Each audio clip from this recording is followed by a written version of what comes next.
Presence is not about being noticed. There is a famous observation often quoted in leadership research at institutions like Harvard Business School and Stanford Graduate School of Business. It is about being remembered for the right reasons. When people decide whether they trust a leader, only a small part of that decision comes from technical competence. A much larger part comes from how that leader shows up in moments that matter.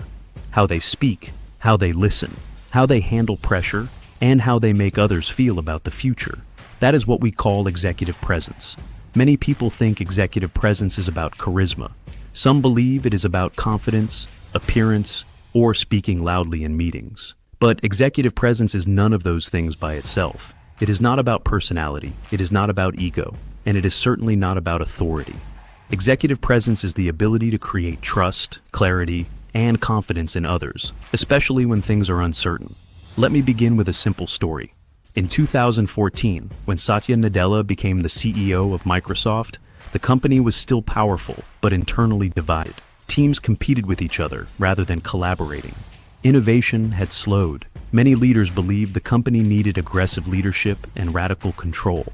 But Nadella chose a very different approach. In his first leadership meetings, he spoke quietly about empathy, curiosity, and learning. He introduced a simple idea. Instead of being a know-it-all culture, Microsoft would become a learn-it-all culture. That one shift changed everything. Engineers began sharing ideas again. Leaders started listening more deeply. Innovation returned. Today, Microsoft is one of the most valuable companies in the world. What Nadella demonstrated in those early months was not just leadership, it was executive presence. People trusted him not because he spoke loudly, but because he spoke clearly. Not because he dominated conversations, but because he elevated them. Executive presence is often invisible, but people feel it immediately. You have probably experienced this yourself. You enter a meeting where tension is high. People are uncertain. The conversation is scattered. Then one person begins to speak.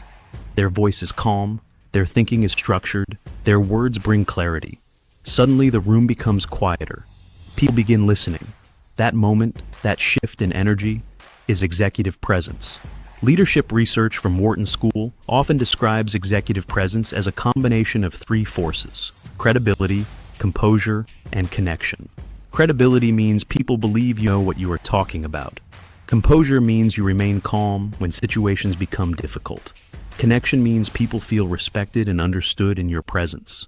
When these three forces come together, something powerful happens. People begin to trust your judgment even before results appear. But executive presence does not appear overnight. It is not something you suddenly acquire when you receive a promotion or a new title. It is developed gradually, often starting very early in a career. In the beginning, executive presence looks very simple.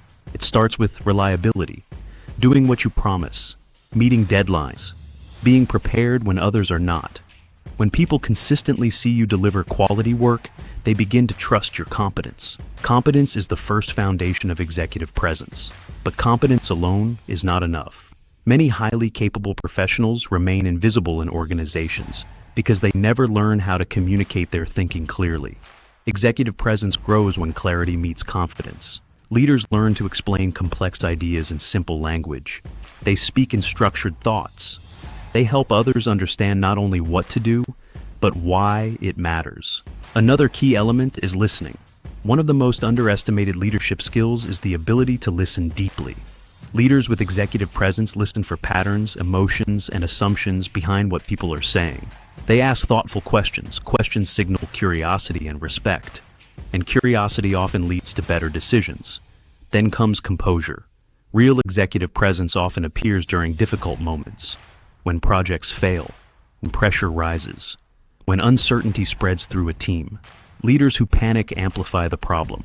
Leaders who remain calm create stability. People naturally look for emotional signals from leaders. If the leader is composed, the team becomes calmer. That calmness is what leadership experts call gravitas. Gravitas is not arrogance. It is not authority. It is quiet confidence under pressure. Think of historical leaders who demonstrated this quality.